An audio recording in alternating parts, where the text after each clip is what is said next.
Oui, mais... Avant de commencer, Monsieur Marcel,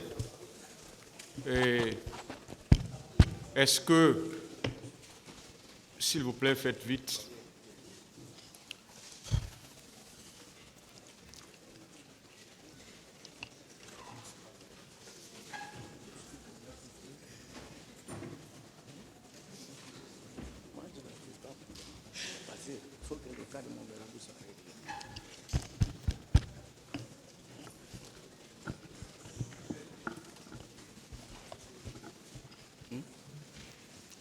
Non, mais bon, mais d'abord,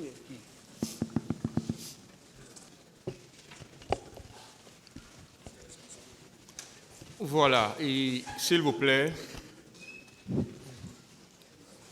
Monsieur Marcel, on a reçu 2 lettres de déport de 2 de vos conseils, savoir Maître David Béavogui et Maître Lazare Bilimou,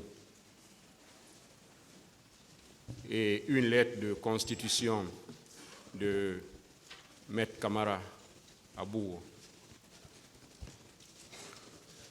Le tribunal voudrait se rassurer. Ce que vous voulez dire maintenant, que vous traitez de vérité, est-ce que vous voulez répondre à tout, parce que vous avez été le premier accusé à comparaître à la barre de ce tribunal. Est-ce que vous voulez répondre à tout ce qui a été dit à votre rencontre? Merci, Monsieur le Président. Pour répondre à votre question, je suis prêt à répondre à toute éventualité de questions qui font surgir, et j'ai la mentalité de les répondre parce qu'il faut que la vérité sonne. Ce que je veux savoir, ce que le tribunal veut savoir, est-ce que vous voulez faire une nouvelle déclaration ou bien c'est pour répondre à tout ce qui a été dit sur vous ici? Je ne suis pas pour venir à tout ce qui est dit sur moi ici, mais je suis venu vous déclarer ce que j'ai vu et ce que j'ai vécu. Une nouvelle déclaration alors? Une nouvelle déclaration. C'est bon. C'est une précision qui est très importante pour le tribunal. Ce n'est pas pour venir répondre à tout ce qui a été dit sur vous. Oui.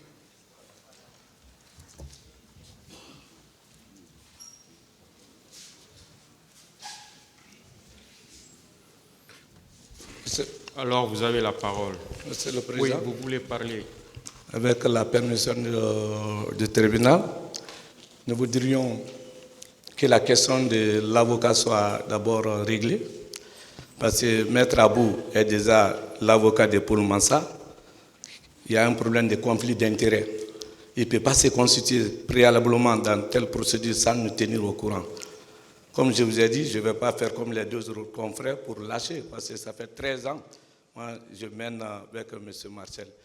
Et pour ça, s'il veut faire une nouvelle déclaration, la loi, je parle sur le contraire des confrères, je voudrais m'entretenir avec mon client préalablement et se préparer à une telle défense et venir livrer ce qu'il a à vous livrer. Mais à pied levé, non seulement il faut que le cas de Maître Abou soit tranché, et heureusement, s'il y a des membres du Conseil de l'ordre, je vous saisis maintenant, il faut régler l'incident. Et en ce qui me concerne, je veux d'abord m'entretenir avec le commandant Marcel, et un préalable avant toute déclaration. À défaut, je serai obligé de livrer la salle. Je vous remercie. Sur l'entretien préalable avec votre client, je pense que cette question a été évacuée avec la décision que le tribunal vient de prendre. En ce qui concerne maintenant le conflit d'intérêts dont vous évoquez, le tribunal estime que c'est au Conseil de l'ordre de l'ordre de régler cette question. Et on ne peut pas imposer ça au tribunal à partir du moment où on a reçu une lettre de constitution. Allez-y, Monsieur Marcel. Monsieur le Président. à Dieu, merci. Monsieur le Président, S'il vous plaît, maître, on je continue. voudrais Allez-y, s'il vous plaît. Vous en n'avez tant pas la en parole. tant que membre du Conseil de Vous l'ordre. n'avez pas la parole, s'il vous plaît. Il y a Monsieur une question Marcel, qui est, allez-y. il y a une question qui est posée concernant le Conseil S'il de vous l'ordre. plaît, la question est posée au tribunal, ce n'est pas au Conseil de l'ordre, s'il vous plaît. Et Le tribunal a Conseil de répondu. l'ordre veut intervenir, s'il vous plaît. Maître. Il y a conflit S'il d'intérêts. vous plaît, ne continuez pas, s'il vous plaît. Je vous remercie. Je Allez-y, m'en remets à votre monsieur sagesse, Marcel. mais il y a conflit d'intérêts.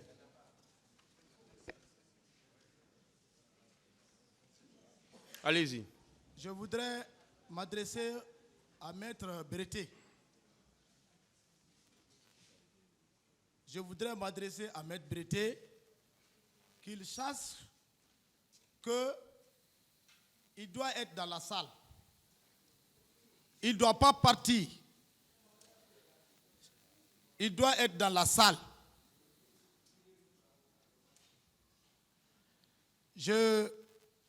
Vous savez, nous sommes devant une juridiction criminelle. Moi, ma personne, je suis dans ma 14e année du 2e mois. Monsieur Breté, vous êtes un grand avocat et je vous ai choisi comme un père. Je voudrais la sagesse que vous avez gardée pendant tout ce temps vous revienne. La présence de Maître Abou, que cela n'affecte nulle part de votre présence pour me défendre. Je vous prie, à l'amour de Dieu, de rester dans la salle. Bien, je dirais tout simplement... S'il vous plaît, arrêtez d'interrompre. S'il vous plaît, maître, on a déjà fini avec cette question. Je voudrais que vous gardiez la sérénité. Non. Vous êtes en train de perturber l'audience. S'il vous plaît. Allez-y, monsieur Marcel.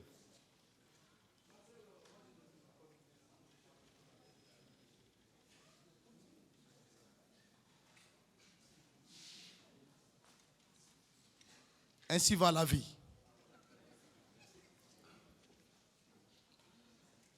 Quand tu es devant le feu, il faut continuer à te battre pour que la brouche soit débraillée. Je prends la parole ce matin avec tout mon être en remerciant le président du tribunal et assesseur. Remercier le procureur et ses substituts d'avoir accepté ma demande pour ma deuxième comparution afin de sortir dans ma stratégie de silence de vérité. Car cette stratégie était purement personnelle. Car je suis un militaire stratège. Avant tout, je demande toutes mes excuses au tribunal criminel qui siège en ce temps.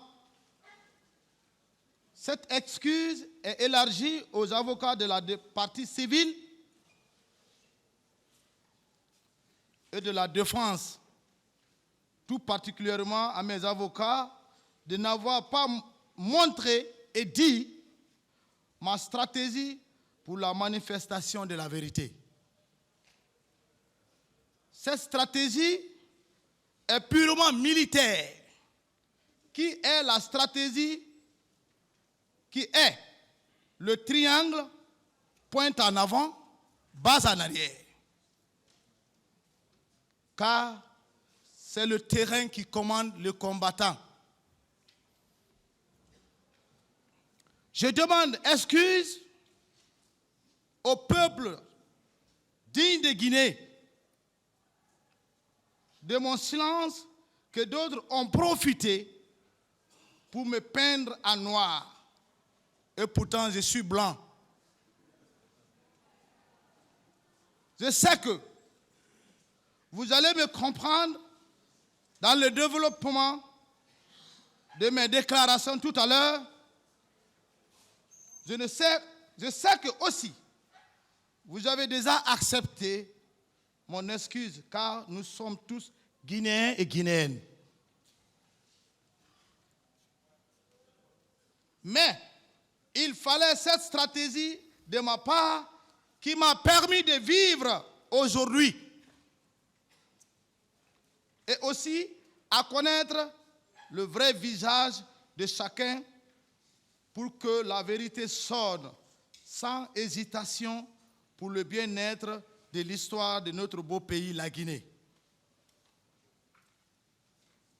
J'ai décidé de dire la vérité que la vérité. Je suis devant Dieu, que Dieu seulement de dire la vérité. Car il est écrit dans la Bible, la parole de Dieu, dans Matthieu chapitre 5, le verset 34 à 37. Moi, c'est Jésus-Christ qui parle. Moi, je vous l'ai dit, ne jurez point aucunement sur le ciel, parce que c'est le trône de Dieu. Ne jurez pas sur la terre, car c'est le marchepied de Dieu. Ne jurez pas ni seulement sur Jérusalem, parce que c'est la vie du grand roi. Ne jurez pas non plus par la tête, car tu ne peux rendre blanc ou noir un seul cheveu. Que votre parole soit oui, oui, non, non. Qu'on nous ajoute. Ce que l'on ajoute vient du malin. Sur la base de ces versets bibliques, je m'en remets à Dieu de dire que la vérité. C'est au tribunal d'apprécier cette vérité. Et je sais que ce sont des professionnels. Et je ne doute pas de leur appréciation.